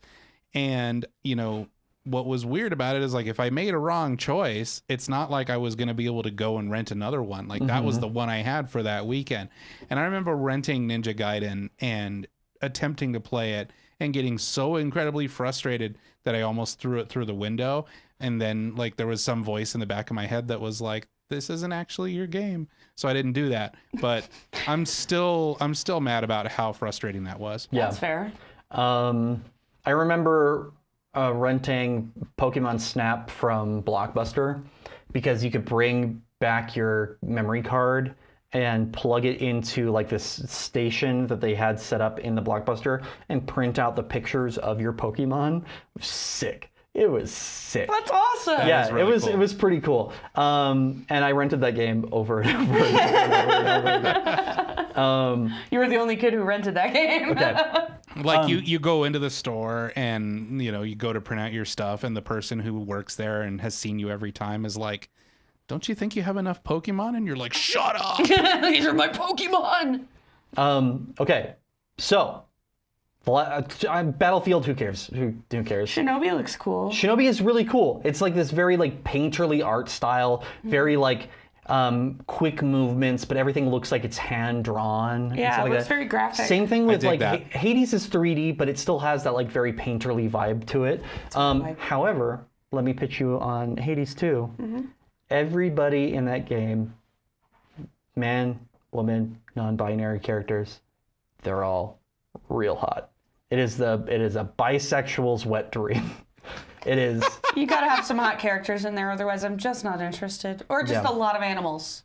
But like Dionysus is hanging dog.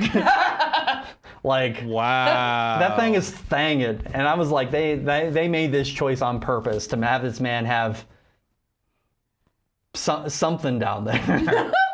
I want to vote for Hades too, just because that would be the one that I would play. Hades nuts in your mouth. Ah! Sorry. Yeah. Sorry, Chris. So there you go. I hate you. All right, best VR game. Do we care? I'm gonna skip this one. Yeah, I don't give a shit. It's definitely the Deadpool. Okay. Don't know any of these. Okay, I'm gonna pitch you on one of these. Okay. Because I've played a few of these. I played the Persona 5 game. I love Persona. The Persona 3 Reload is probably in my top 5 of the year. Who cares? Sonic Rumble. It's like a Sonic game. Kind of fun. Uma Musume. Bless you. I figured this was going to be the one you were going to sell us on. This game, so it is. Are you familiar with the concept of like gacha games, where you like get resources or you pay money to buy a set of like randomly selected characters? Okay. So it's basically like those like machines that you put a quarter in and you maybe got like a It's like toy. a mystery box, mystery ball, mystery Exactly. pack. Sure. So this It's game, gambling for kids. It 100% is. However, this game is horse racing, right? You get horses that you race on like a horse track. The horses, anime girls. Are girls, right? And these anime girls are running around a horse track. It's awesome. I vote for that one. That's a brilliant game idea. I like that. I'm serious, Chris. I like it. I think seriously. Download it. You'll have a blast. I'm serious. It's so fun. Sounds like a good one. Uma Musume is I am probably going to such a download good that game. one as a mobile gamer. best debut. You had her at Anime Girls. No, you had me at mobile game. Best debut indie game. So this is like the indie companies. This is their first game out and about. Clair Obscur, I already talked about. Yeah. I've heard of none of these. Blueprints looks like a spooky haunted house It's game. not. It is an escape room game. Okay. So it's like puzzly, right? Yeah. And here, I don't want to like say too much, but basically you walk into this room and your goal is to find what's the 46th room in this mansion that only has 45 spaces. Got it. Right? And every single day the rooms shift, right? But you get a place where the rooms are in this house. Right, and you're only given so much time, and you like over time figure out like some of the clues, right? This one goes kind of here, and this one. If I put this one next to this one, I can kind of get to the back end of this room, so I can pick up a key that goes into this place. Okay. Problem-solving game. Got it. It is a problem-solving game. It is, I think. If I were to recommend, I would say like first off, I would want to get you into like the Let's Build a Zoo game. I think at a minimum, having you play this with somebody else, maybe you're not controlling, but like it's a game where you need a notebook to write down all of the different clues and Nice. it's so your Nice. shit. I think it would be your shit. Nice. Dispatch, on the other hand, Yeah. is are you familiar with like the Walking Dead games? It was like Telltale. It was all story based. Sure. So this is the same kind of team who did like the Walking Dead story games, but it's like a superhero game. They did the Batman ones too. Yeah, they did the Batman ones. They did the Wolf Among Us. Which, have you checked out Wolf Among Us? It's like No. I think it's based off books. I know there's a comic book at least at a minimum, but it's like interesting murder mystery stories set in like the classic monsters and like fairy tale creatures. Especially, I think it's the Grimm Bros esque kind of stories. It's very good. Would say I don't know about Despelote. I haven't even heard of it until earlier. About a ball. Soccer, something. Because pelote that's a ball in Spanish. Yeah. So. I think any one of those three options are great choices. Yeah. I'll defer to your judgment. I would play personally Blueprints, so that's the one I would vote for. They all sound interesting. I voted for Blueprints. Yeah. Best independent game. We've kind of heard about most of these. Yeah. I'm going to tell you about a couple more. Yeah. Absolum is like Hades, where it's like this like Hades is like a top-down fighter. This is like Double Dragon's like scrolling kind of fighter, right? It's fun. Ball Spit. I hate X's in titles, but Ball Pit. Ball times Pit. That game is a like breaker, like the breaker games? Like brick breakers where you like shoot balls and they break the bricks and stuff like that, and you have like a pong paddle, right? Speaking of breaking, oh no. You guys, the semifinals have started. Oh my god, what are they making? They should zoom out. Terrain map of bushland. Chris, can you comment and say zoom out so we can see what you're doing? They're doing it's a topographical map challenge. Oh, sick. That's sick.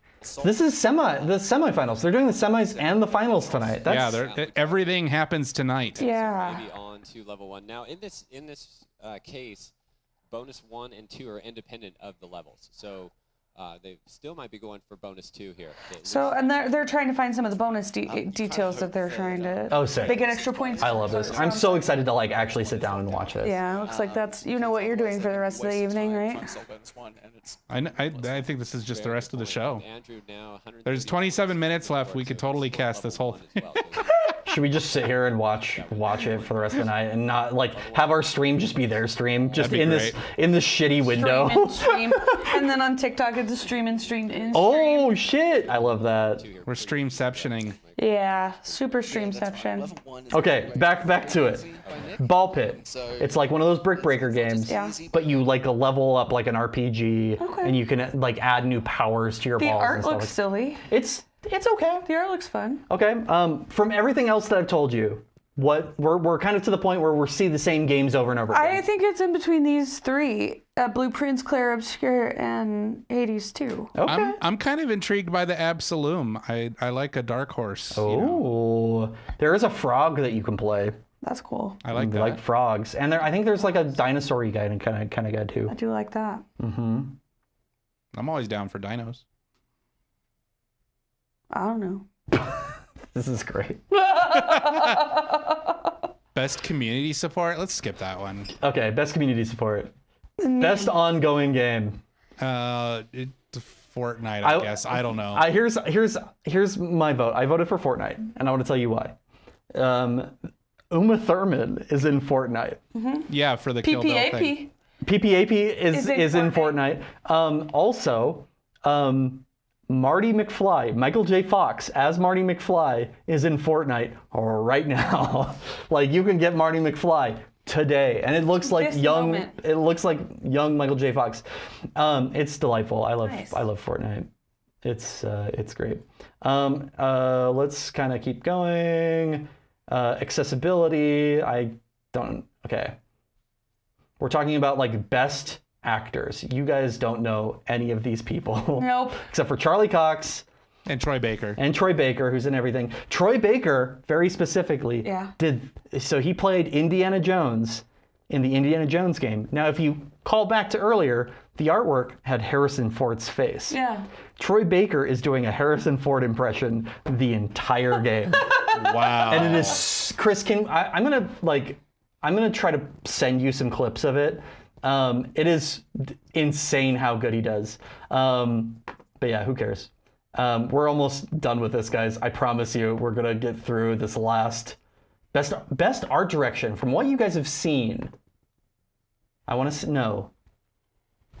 I mean, I do think the art in Silksong is gorgeous. It's hand drawn. Yeah. I feel like the Ghost of Yote looks really good too. Like I love Ghost of Yote. I think it's beautiful. And Clair Obscur also looks like the art is pretty badass. Yeah. Death Stranding looks amazing too from what I've seen. I don't think I have enough information to say which one is the best art story because I haven't seen. Honestly, all of these I think are contenders. They all have like very interesting. I think Hades is probably the least. It's still a beautiful game, but it's just not as like interesting. Well, and doesn't Death Stranding 2 take place in Australia? Yeah. Like there's just, I don't know, I feel like the fantasy aspect kind of placed in the favor of the fantasy games. I don't know. But do you think it was really good art-wise? It's beautiful because like you've got these like mountainous areas and it's like it looks like a photograph. Yeah. Like every single time that you're doing anything in the game, it looks like it's real. Like I was shocked at the beginning. The intro scene is like these shots of like beautiful landscape, and I was like, is this live action? Mm-hmm. And I don't think it was, but maybe I'm wrong. That's how I feel about Prehistoric Planet. Is like I don't think it's live action, but yeah, because it's dinosaurs. Okay, we're gonna Which get one to. did you vote for art? I think I voted for Silksong or Clair Obscur. I can't remember. Both of those are like gorgeous. Yeah. Your game of the year, which neither of you have played. Donkey Kong Bonanza. Yep. That's disappointing. I know. I picked that one on purpose. Donkey Kong Bonanza. I have watched a couple of people play Donkey Kong Bonanza, and it just looks so boring. Best game of the year. Thank you. Okay, so here's I feel I'm getting like punchy. No, I feel like games media is lying to me because if you look at the reviews for Donkey Kong Bonanza, they're like, this is the fucking best platformer I've ever seen in my entire life. I played like a good portion of it. I am so bored by that game. The movement options in the game, right? you have a button for punch, another button for punch where you punch forward, one button for punch down, and then guess what? A third one, punching up. That's about it. You can grab things. That's about all you do. You just punch through walls. That, and like that must have taken them years to figure out. It's made by the people who made Mario Odyssey, like the most recent 3D Mario game. And that game is really amazing. And people are like, this is better than that. And I'm like, really? Do you, like, I don't understand it. I legitimately, I don't know if it's like it's not for me kind of a situation, because, you know, I just I don't get it. I don't get it. I was shocked that I didn't like this game. And out of curiosity, Charles, because you buy and you play a lot of games. What would you say is the ballpark ratio of games you love versus games that you don't like, that you actually invest money into? Great. Oh my gosh. So like, I love all kinds of games. So like, I play a little bit of like most genres.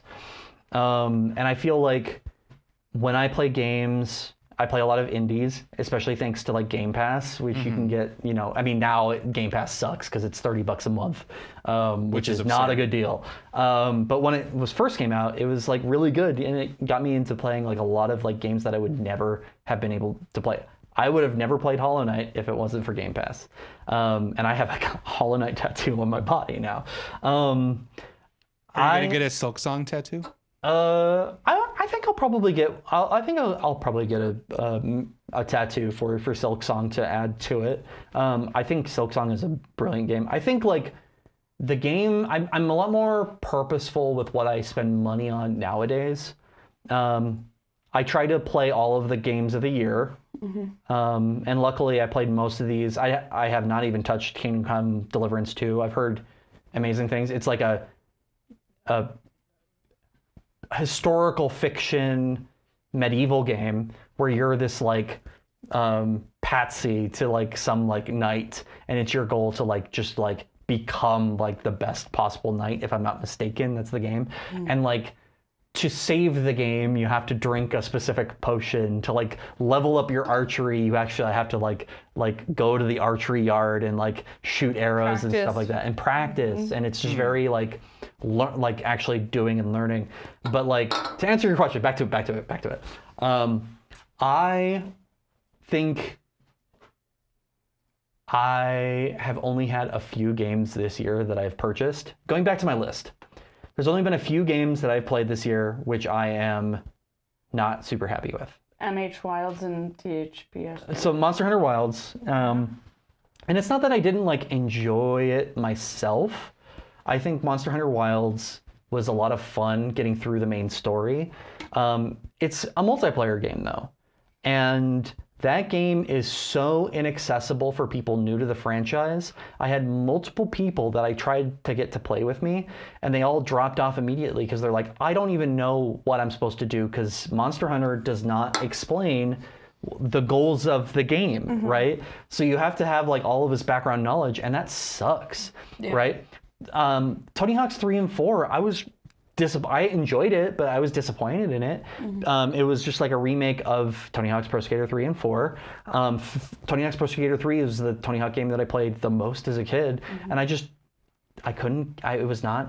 didn't feel right. I played Tony Hawk Pro Skater 2 on the Nokia N-Gage. Wow. Holy crap. And the phone? Yeah, the phone that was also a game console. I think there was a Kingdom Hearts game specifically for that. But anyway, there was also a Lost, the TV show, had a video game on the Nokia. I still have it too. I wonder if it still works. Yeah. Wow. Well, yeah, it's Nokia. But the cool, true. But the coolest thing was that you could play if your friend also had an N-Gage, which most people didn't, but if they also had an N-Gage and also had Tony Hawk's Pro Skater 2, then you could play against them with Bluetooth. And this was like 2004, just like kind of unheard of. That's a good tech. Yeah. Good early tech. Yeah, I mean, like, I'll tell you, it was really great when you worked in a call center and you were sitting there all day long and you just wanted to play games with your friends. It was perfect. So I worked at a call center like 7 or 8 years ago at this point for a company that we both worked for. It was actually 6 years ago. So, yeah, okay. but we both worked at this company.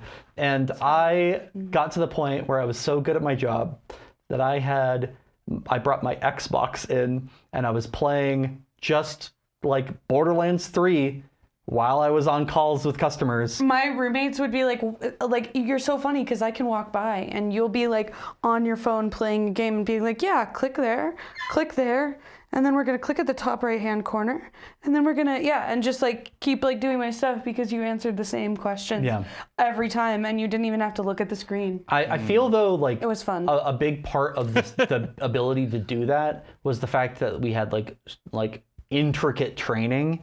Like it was like we had 6 weeks of training. 6 weeks of training, and then like a month and a half of like trial phone calls, basically.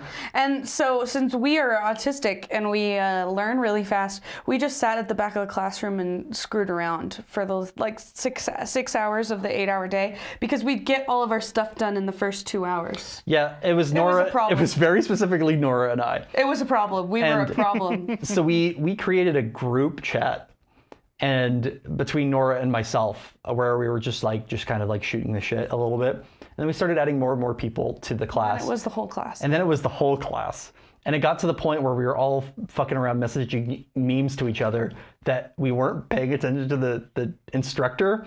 Troy, if you hear this, I'm so sorry. We love you. We were the best class, we know. However, we did not pay attention for like the last 2 weeks because we were all just fucking around at that on our point. group chat. It was so fun. It was so bad. We had so much fun. I was like, we're gonna get fired. Haven't been fired yet. It's been 6 years. So Charles, to kind of wrap things up here, what do you think is going to end up being Game of the Year? Oh, Clear Obscure Expedition 33 is like the indie darling, which I think is gonna win. Mm-hmm.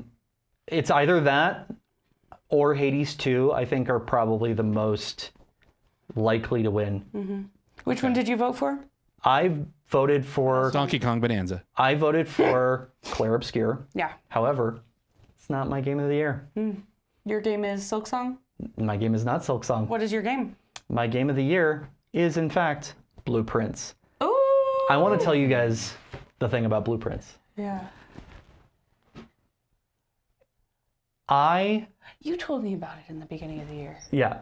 So this game, I think all of the games that I've played that are in my top 5, which are probably going to be Silksong, Clair Obscur, Blueprints, what else? Looking at this list, Persona 3 Reload, and probably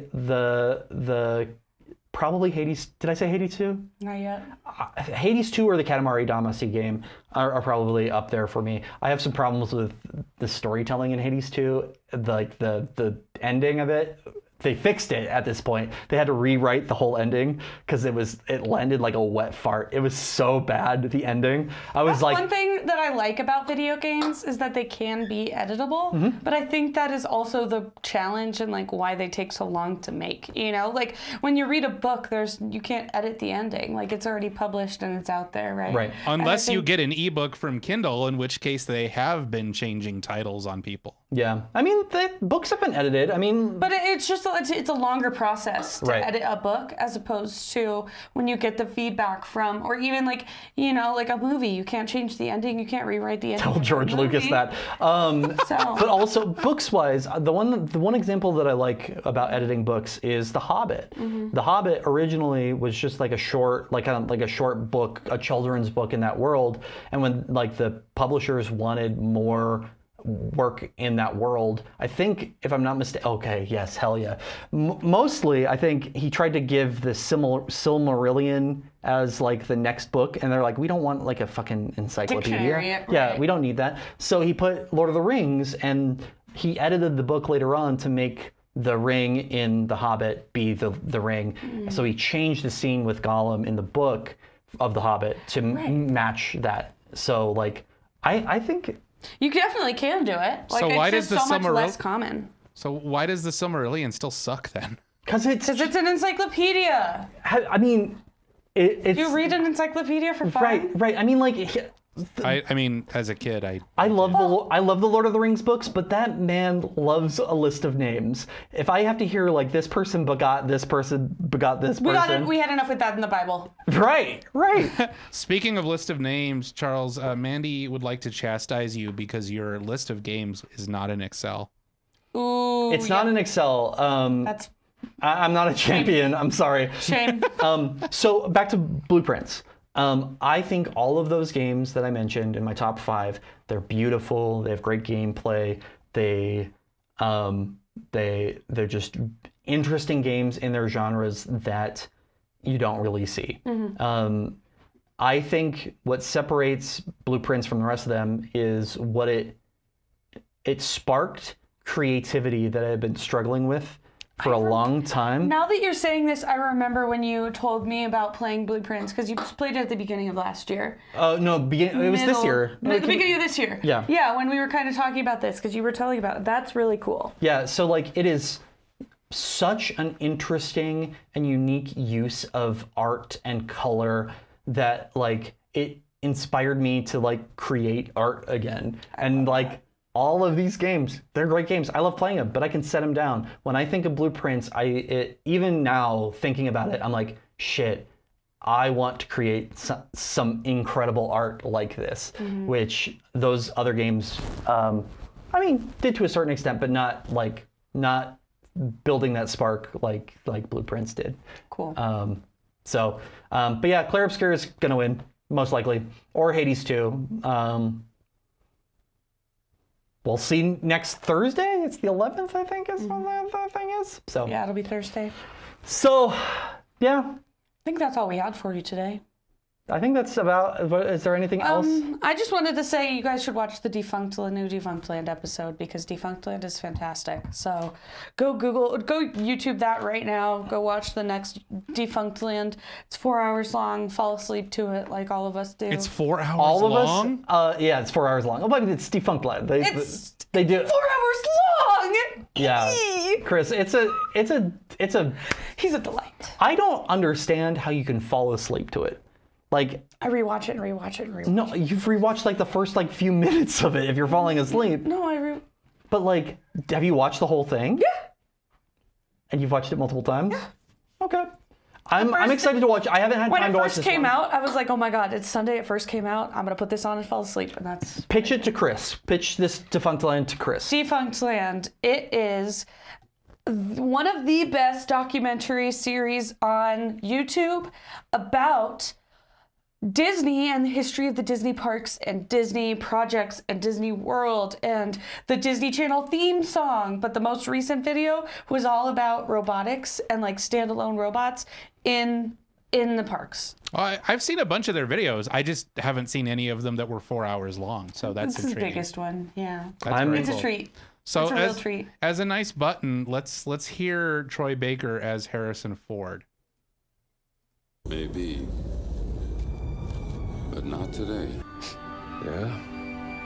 And you ain't no nun, sweetheart. It's just After all the fun we've had together, I understand its power now. Well, I might not be a priest, but I'm pretty certain stealing is a straight no-hitter. It's just Harrison Ford! It sounds like he is doing like I think for impressions. That's incredible. He also does the mocap, so he does all the motion capture as well, and he does like. Well, let's hear it, Charles. Tall. He took something. Scarred. Dark skin. He spoke some form of Latin. Yeah, the Ark of the Covenant, the chest the Hebrews used to carry around the Ten Commandments. Yes, That's the very actual impressive. 10 Commandments, the original stone tablets that Moses brought down out of Mount Horeb and smashed, if you believe in that sort of thing. I said, who is Father Ventura? Damn. He's really good. Troy Baker is a national treasure. It's literally like Antonio. his portfolio for voice actor work is. And just acting in general. He is a brilliant actor that nobody knows about, and I think more people should know about if you're not, like, obviously if you're not familiar like games like this one here. I think Troy Baker is like... That's very impressive. Yeah, an incredible actor. He's got like some incredible talent. And And Yeah. I mean, he makes the Last of Us games. Like his performance is so just. He's in the show too. He was in the show. That's good. I'm glad. Yeah, he played Joel in the game, and in the show he was like one of the evil side characters. It was great. Yeah. Was he an evil guy? I can't remember. He dies fairly quickly. Yeah. That's okay.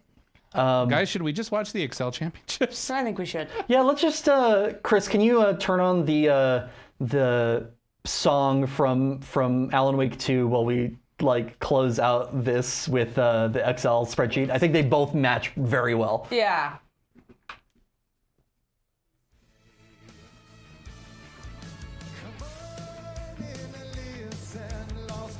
Thank you folks so much for watching. This has been a great episode. Just letting you know, we're probably, next week we'll be on, the week after we may not, with the holidays, and then we will be out on Christmas Eve. We'll be here on New Year's Eve. Well, probably. Most likely. Maybe. We're talking about it. We're talking about a New Year's show. Maybe you can stick around and maybe see our best of 2025 lists for New Year's Eve. Yeah. If you're lucky. This is Vibe Check. Thank you so much for checking out. I'm Charles, Nora, Chris in the back. Loudspeaker. Follow us on Loudspeaker. You can go to loudspeaker.tv to follow this show on YouTube. You can find loudspeaker.org to listen to all the incredible music on the station. Chris, where else can people find us? Download our app. We're there. Follow our YouTube channel. Follow us on Twitch. Just follow us somewhere and give us money. Did I get banned on TikTok? This is Loudspeaker.